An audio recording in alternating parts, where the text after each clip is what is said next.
everyone talks about safety for the kids, but the kids that are at greatest risk are the gays, lesbians, and transgender youth. So I'd like to know what you could do to protect the kids and support the kids and to be able to keep them in school safely. Yeah, Rick would probably speak more specifically to this, but they did a survey, a safe school survey in our district, and people were shocked to see how early the bullying and how early the harassment occurs, because it's so normalized. You know, the words are normalized. So I think as a school board, we need to continue to prioritize the Safe Schools program and not back down when confronted with people who have a problem with it, because it's important.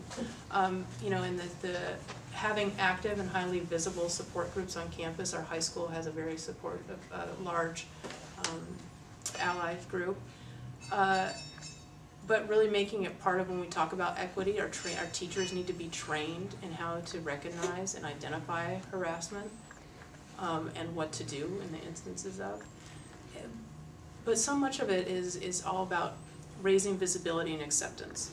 At Roosevelt, what they did last year is they took Roosevelt Elementary, they started taking pictures of all the families and posting them in the hallway. And so now kids have a visual cue as to, oh, a family doesn't necessarily look like a mom, a dad, 2 kids and a dog. It can be 2 moms, 2 dads, a grandma, whatever, expanding and in a very visible way accepting and putting that as the norm.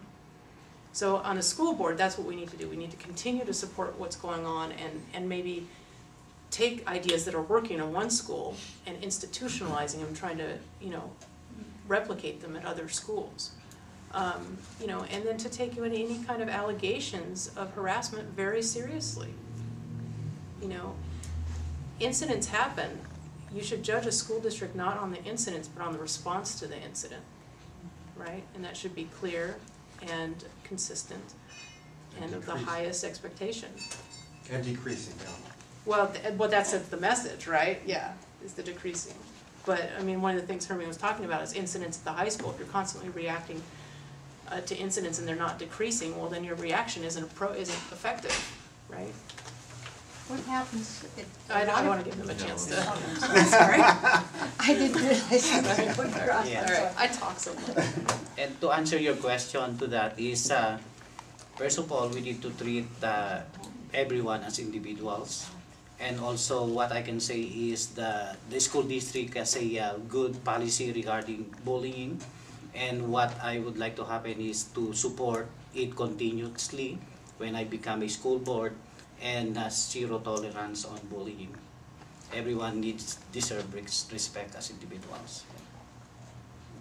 Well, all I can do is just agree with basically what has been said, is that yes, the anti-bullying is out there in our schools now. We need to continue to strengthen that as time goes on. Morgan indicated that, you know, it judges by the district and what we do. We are out there. We're letting people know the equity part, as she indicated. We're letting people know. We're very proud of the organization group that we have at the high school. A very active group.